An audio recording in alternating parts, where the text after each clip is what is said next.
राजा से भी ऐसा करने को मना किया करती थी। एक समय की बात है कि राजा शिकार खेलने वन को चले गए और घर पर रानी और दासी थी। उस समय साधु का रूप धारण कर राजा के दरवाजे पर भिक्षा मांगने आए। साधु ने रानी से भिक्षा मांगी तो वह कहने लगी, हे साधु महाराज, मैं इस धन और पुण्य से तंग आ गई हूँ। इस कार्य के लिए तो मेरे पति देव बहुत है।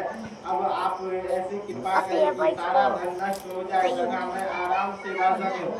साधु ऋषि बृहस्पति देव ने कहा, हे देवी, तुम बड़ी विचित्र हो। संतान और धन से कोई दुखी नहीं होता। इसको भी सभी चाहते हैं। पापी भी पुत्र और धन की इच्छा करता है। अगर तुम्हारे पास धन की अधिक है तो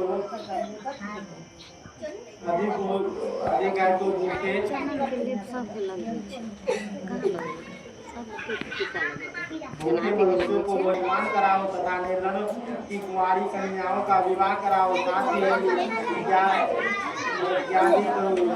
प्रकार के धर्मों से आपके कुल और रंग का और आपका नाम के पास जा और वहाँ से 5 से बेघर मांगकर ले आ, जिससे कुछ समय के लिए भोजन हो जाएगा। दासी रानी की बहन के पास रानी की बहन उस समय पूजा कर रही थी। बृहस्पतिवार का दिन था। दासी ने रानी की बहन से कहा, हे रानी, मुझे आपकी बहन ने भेजा है, मुझे 5 से बेघर दे दो।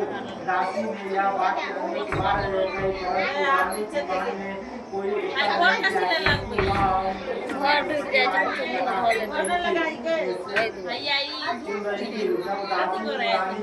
पता नहीं रानी से बोली, ये वापस चले आई। रानी इसमें उसका कोई दोष नहीं है।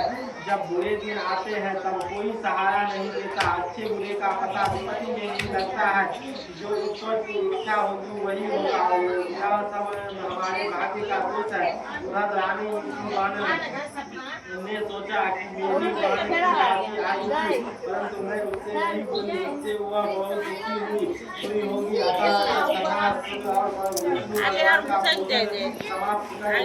बहन के घर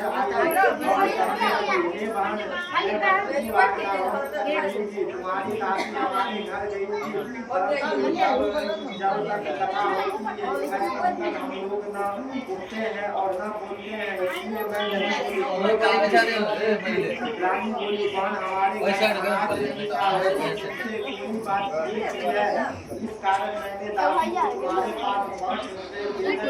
भेजा था। रानी की बात देखो, बृहस्पति भगवान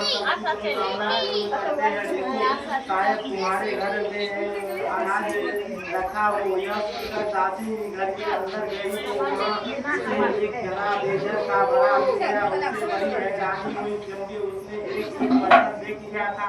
उसने बाहर आकर रानी को बताया। दासी अपनी रानी से कहने लगी, हे रानी, देखो, वैसे हमको अब अन्न नहीं मिलता तो हम रोज की भी व्रत करते हैं। इस व्रत की विधि और कथा हम भी कर लिया करेंगे। दासी ने के कहने पर रानी ने अपनी बहन के बृहस्पतिवार व्रत के बारे में पूछा। उसकी बहन गुली के मैं जल में पूजन करने तथा दीपक जलावे। उस दिन एक समय भोजन करे, भोजन के लिए खाद्य पदार्थ का करे तथा कथा सुने। इस प्रकार करने से भगवान प्रसन्न होते हैं।